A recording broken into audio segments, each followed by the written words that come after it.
Hi friends, ఈరోజు మనం కాకరకాయ వేపుడు ఎలా చేయాలో ఈ వీడియోలో చూద్దాం.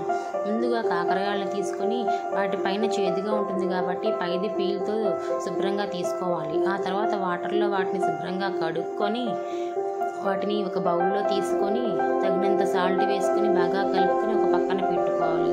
అరగంట తర్వాత ఆ ముక్కలను తీసుకొని గట్టిగా మనం పిండినట్లయితే చేదు బయటకు వస్తుంది. ఆ తర్వాత ఒక ప్యాన్ తీసుకొని దానిలో తగినంత ఆయిల్ వేసుకొని ఆయిల్ వేడెక్కిన తర్వాత పిండి పక్కన పెట్టుకున్న కాకరకాయ ముక్కలను వాటిని వేసుకొని బాగా ఫ్రై చేసుకోవాలి. అలా ఫ్రై అవుతూ ఉండగా మధ్యలో ఆనియన్స్, గ్రౌండ్ నట్స్ వేసుకోవాలి. కొంచెం